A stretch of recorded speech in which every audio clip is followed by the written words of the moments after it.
we got on the proper attire because we're hanging out awards today. It's time for February's Coolies and Clutchies, and what follows, of course, is unCoolies and unClutchies. February is a short month, but intense in the sports world. We had drama, we had championships, we had a whole bunch of dumbness. And the unCoolies and Clutchies were really easy to pick. The good stuff was harder to look for. Let's get right to it. Should we start with the cool? That's right. Is this a leap year? No, February is 28 days. So first up, we got our boy. You actually stole this one from me. The greatest UFC fighter who, no one heard of before that wasn't part of this UFC world. He got kicked in the stomach, and he got asked about it afterwards. How badly were you hurt to the body in the first round? I just got to do number 2. That's all. It's not really hurting from the kick. I just got to boo-boo. I just got to do number 2. You barely got kicked in the stomach. Yeah, he didn't get kicked hard. But this is he then got asked to elaborate on it, and this is even better. What hurt when he kicked you? And obviously it hurt pretty bad. I mean, it was more of I'm just trying not to shit on myself. Because I'm holding my gas in and trying to breathe at the same time. I just didn't want to shit in front of national TV. That's all that was. That's enough. That's all that is. Just didn't want to shit himself on national TV. You could understand the man. I mean, this is what I like about sports. People who can speak their mind or their stomach, whatever. We clearly have a fascination with pooping and that kind of thing. This is why this guy makes it into the I just want to say that I don't have a fascination with poop. I just think it's a regular part of life just like everything else. If we can talk about a bunch of other things, we can talk about poop too, man. A man had to shit and he had to fight an MMA fight. Let's just address that. Imagine having to drive when you gotta take a shit, which you don't have to imagine. This shit happens to us, yeah? Right. This man had to fight a professional MMA fighter while he had to take a shit, and he won.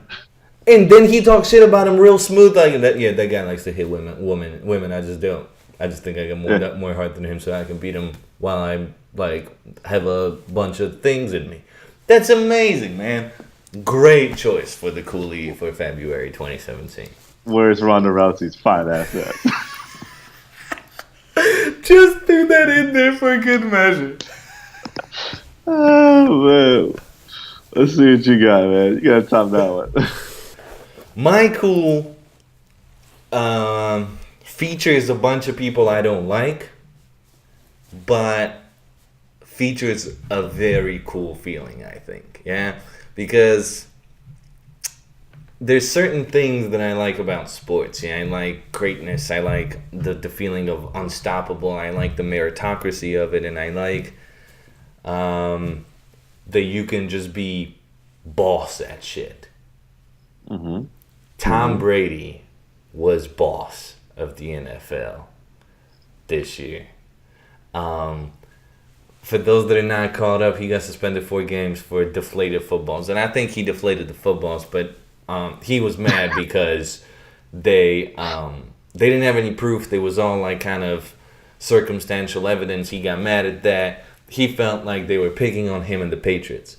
He got suspended 4 games. They won the championship anyway in the most unstoppable of fashions. And then this moment had to take place. For me to have both of these guys here this morning, so come on up, get your trophy. This is just awkwardness Awkward all over the place. Ooh, Brady has man boobs. Those aren't very good. The MVP trophy. He's like, which one you want first? MVP trophy? And Tom is enjoying this. He's like, look at you. You wanted to fuck with Tom Brady. Dude, Tom looks like a schwag, though. Oh, he's weird. Okay. I'm not sure what he's wearing. Thank you. I appreciate it. it's rare that we find things that are so awkward cool. Yeah. But if I was Tom Brady, I would want that moment to be as awkward as possible. Because for me, Absolutely. the more awkward for him, the cooler for me. I'm not a Tom Brady fan. I'm not, I respect the Patriots, don't really, follow them or wish them particularly well. If I was an athlete and that happened to me, I would love every second of that situation. Yeah, we all thought going to that game, like, how is Goodell going to hand these trophies over to these guys? And that clearly showed that he wasn't prepared to do it.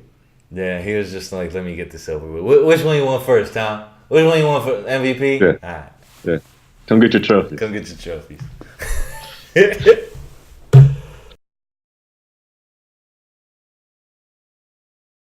The Knicks are up to their usual tricks, being super uncool, being a complete joke of an organization. As we take a look at this, the owner of the team sitting courtside, right behind him, one of the legends of the team, gets wrestled by 12 of the owner's goons, which it seemed like Oakley would be taking them out 6 at a time if need be. They got DJ Khaled over there. The Knicks continue to be an absolute and utter joke. Round one goes to Melo. Didn't get traded over the deadline. Yeah. To make them look even worse, of all people, Dan Gilbert invited Charles Oakley to watch the Knicks play at his arena, sitting next to him. Kind of a crud move, but kind of a gangster move by Dan Gilbert to show Knicks what a joke they are, and to continue to show what a joke the Knicks are. I got more. In what might be my favorite photo of the year. You're gonna keep saying that they're a good basketball team, even though this guy is running them. This guy is running them, and you're gonna be telling me that they're a good basket. Look at this guy. Look at him. Is he sleeping? He's not sleeping. He's damn close to it. Look at these socks. Look at these shoes. And look at the fact that he's in wheelchair seating. That's probably the most appropriate part. What a joke this guy. I mean, I understand he had bad hips, but I don't think your priority seating exactly. Like this photo right here, in a nutshell, to me, are your 2016-17 New York Knicks. Hey, Carmelo still thinks they can make the playoffs, man. What else he's supposed to say? I don't know. They just got rid of my boy, though, Brandon Jennings. So I don't really, kind of inexplicably, like, I don't know why they're doing that. I think the season's over. Go ahead, Brandon Jennings. Go to Golden State. I'm sure they want you over there. Oh, I actually don't know about that, but like he'll get a job. It's time for Ham's unCoolie, and as some of you know, Ham is currently residing in the great country of Venezuela. But if you know anything about Venezuela, you know it's not exactly heavy on snow. So, when a Venezuelan representative goes to the skiing world championships, something like this might happen. I'm sorry, like, I already know what's coming and I kind of can't. Alright, so this is your boy. I can't stop laughing. Adrian Solano, at the ski world championships. Like, I think he's skiing for the first time, and he's doing it at the World Championships. So, this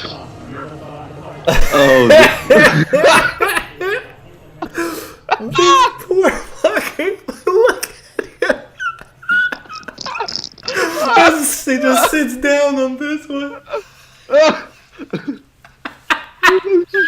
Sick duck.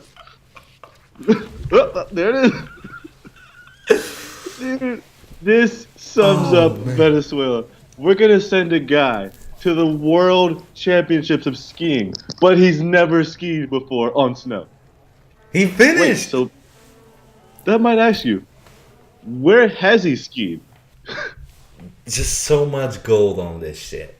Oh my god! No. Like the fact that he's wearing number 1 on his shirt. Like he's the champ from the previous year, you know? Like, right. This guy's just amazing. Like, this would be an equivalent of like me going to like the shooting range championship and just like running around with a gun, like just shooting people. Like he's just clueless, you know what I'm saying? Oh. And they said he trained using rollerblades. That's even better, right? He trained using like that's not an equivalent of skis. Like not even close. Hey, we sending out international warnings here. If you're sending your representatives to make a mockery of themselves in international events, they'll be getting our awards for unCoolies and unClutchies and so on and so forth. Man, like, oh, what a poor guy. But can't be doing stuff like that. Número uno. This one's for you, Venezuela. Alright, so we're moving on to the clutch categories. Clutchies! We start with Ham's clutch, clutchy, and it goes to... I actually don't remember. Lonzo. Lonzo Ball! Alright, so let's take a look at Lonzo Ball. Ballin'. Alright, here's your boy. 30 This seconds left. is some sort of a Vine, I think. I think the score is 75 all, yeah? 75-74. 75, okay, 75-74, so he's down 1. And what, inside the 30 seconds to go, this is what he decides to do. Ball steps back, long three, of course! That's Steph Curry. Where's the 3-point line? In that shot right there, you can't see the 3-point line. Breaking down Lonzo Ball, step 30 foot. Magic, but don't pretend like you're doing anything, Magic. Like, we know you ain't scouting, man. You over there watching the game like a child, like everybody else. That's right. But please come to LA. Damn right you want Lonzo to come to LA. But I gotta say, I hate the way he looks playing basketball. Yeah, he kind of looks like Drake, but skinny. Yeah, Drake but skinny, but also he looks like his game is from 1982. Yeah, and that release is kind of like a... Oh, that release is bad. That release is not going to last in the NBA. Yeah, I think that release has to go. Like, he's shooting from the left side of his face as a right-hander. Yeah. Like, it's like... And in the NBA, they usually let you keep your form if you're making shots, but, like, that is bad. Like, he might get T-bowed. like T-bowed? He might get T-bowed. Like, you change this shit or like, we don't want you. Damn, like that? But you're shooting step backs like that? Like, I mean, Tebow is one of the greatest quarterbacks in college ever, right? I understand it's a different sport, yeah. And don't get me wrong. I'm not saying he's Tebow. I'm not saying he's Tebow. I'm saying that there are drawbacks to some of this. That is gangster shit, though. Yeah. There is an interesting, like, we disagree because I'm with John Wall when he says NBA players are going to give his ass the treatment when he gets to the NBA for the daddy comments, and I think the overall swag of that family. Speaking of the swag of the family, I think it's a good segue to go to my unclutch play. Bring it. Because it comes from the same family. As you recall, LaMelo, his little brother, made some headlines recently for a few things. First of all, he pulled up from half court for no reason. Mm-hmm. Not needed. We usually like that sort of shit. I mean, at least I do. Like, he's a sophomore on the varsity high school team, pointing at the half court line, just pulling and making it. Like, that's gangsta shit. Okay. He then went on to score 93 points in a high school basketball game, and then made highlights just because of the ridiculousness of this number, but also the fact that he was clearly cherry picking. Yeah. And now he's in the playoffs, and playoffs. We require some clutchness. LaMelo. Let's see what he did instead. So the headline, as we can see, LaMelo Ball missed 23 pointers in a playoff loss. Yeah, that is not clutch. Like, you thought you was Kobe? You thought you was Kobe, exactly. The whole family's getting the unclutchy because we got LaMelo Ball shooting the ball 8 for 33, including 8 for 28 from threes. 8 for 28 from threes. 20 missed 3-pointers. And I guess his little brother, LiAngelo Ball, shoots 9 for 32, 5 of 18. This is on the same team. This is on the same team. Dude, how they getting this many shots up, man? Oh, their last name. And our Clutchy is the reason why they're getting all these shots. But this is not Clutch. And we talking about playoffs? You want to talk about playoffs? You scored 93 in the regular season, you did this for me in the playoffs? You get the unclutchy. That ain't clutch at all. Alright, so it's time for my clutchy. Yeah. And, we're doing clutchies for February, which means it's about that time. That's right. It's That's about right. that. I can feel the madness. The madness time, So we started paying a little more attention to college basketball. It's not going to become a big focus of the show. However, when clutchness happens, we are there. And clutchness happened at Syracuse. We got our man John Gillen. The thing I like about this play, and I think we like this a lot, is Duke had just scored a bucket and no timeout was called. timeout. Because there's a... Let's leave that. Yeah, because in college, a timeout doesn't really help you. Yeah? No. Interestingly enough, the score here is 75-75. And 3 people around him, and we have a puller, and we have a banker at the buzzer, and we have the storming of the court. And there actually was a question over here. Is Syracuse too good to be storming the court? They are. Second time this year they've stormed the court. Like, no. It's against Dukies, though, and they haven't been that legit in a long time. It doesn't matter. Duke is ranked, what, 10? And it's preseason number 1, though. Yeah, but right now there's 9 teams that are better than them. And, like, why are you storming the court beating a number 10 seed? Because there's probably, like, 40 teams better than you. The Syracuse is going to make the dance. Yeah, but the point is, the shot was clutch as hell. Oh, the backboard hurts a little, but, it was online. You get the clutch for February. I mean, you beat the Dukies. If it's a legit reason to storm the court, that's legitimate clutch performances. He had a full head of steam, man. The backboard's there for a reason, right? To ease some of that heat off that shot. So 3 people around him too. Like you can't fault the man for that. He's a little guy. Yeah. All right. So who does your unclutchy for February go to? And I know you're gonna hate this because I'm taking a shot at your boy, DeMarcus Cousins. Oh God, let's take a look at this. All right. So as we can see from this video that I haven't even started playing yet, we got 32 seconds into the game. Thunder's up 2-0. Yep. And DeMarcus Cousins, I believe, is sitting on 17 technicals, right? That is absolutely true. All right. So, why are you over there? Why are you messing with the Geico cable? And you're pointing at him like he did something wrong. Because it's never you, DeMarcus. It's never you. And, like, this is when you need to be clutch, brother. You're sitting on 17. One more, you're done. Why are you doing that? Because you're a bully. You think DeMarcus Cousins is a bully? Do you think anybody else in the league gets that technical for that exact same exchange? Kurt Thomas. Who is Kurt Thomas? You know exactly who Kurt Thomas is. Number 40 for the Knicks that is like 85 years old by now? Why did you even give me this name right now? I'm confused right now.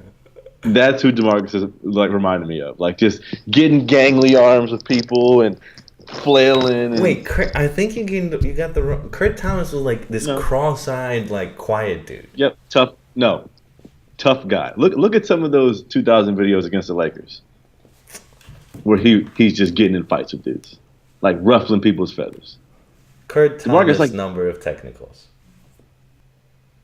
Cross-eyed like a mother. Yeah. Kurt Thomas, that's where you went with this conversation? Because he was an instigator, man. But my thing is this, DeMarcus, where you fouled? Yes. Okay, give the ball to the ref, go to the line, or go get ready to run the inbounds play. But you got to get all tangled up with this guy? Tell me why he had to do that. Because he's a bully, man. Because I would say he gave in to intimidation. Steven Adams knew exactly what he was doing. Yeah? And that's my point. That, like, everybody knows who DeMarcus is, and they're trying to get him. And sometimes he gives in, and he kind of gave in this time, but that technical is soft. I'm sorry. Like, you're trying to walk to your spot. Dude has you tangled up in it. You get the arm off you. Dude has you tangled up in it. DeMarcus deliberately did that. No. That's why he got the tag. No. If you look at it again, Steven Adams continues to stand like this. Why is he doing that? Because he's done. He's not going to get involved with Cousins. He's hands up. No. That's not what he's doing. He's getting away from it. So you're really telling me that Steven Adams is trying to get out the way, not trying to instigate anything, and DeMarcus is looking for trouble? This is what he was doing. DeMarcus went looking for trouble. No, he was trying to get away from trouble. It's just that's how you get away from trouble? You push somebody, that's how you get away from trouble? That's how you start trouble, by pushing somebody. He pushed him. Look, go to the tape. It's right there. He didn't push anybody. He got his stupid arm away from him. We have to go to the replay again. His cousins get tied up at the He pushed look at the push. Yeah, he pushed his arm, which was in his way. I love it, dude. We all see what happens here. Me and the refs, which is why your boy got teed up. Yeah, if you want to be on the side of the refs, who everybody knows don't like DeMarcus Cousins and are not calling the same game for him, he's putting his hands on the basketball. And you're telling me he's trying to get out of the way. Get out of here, falling for Steven Adams' shit.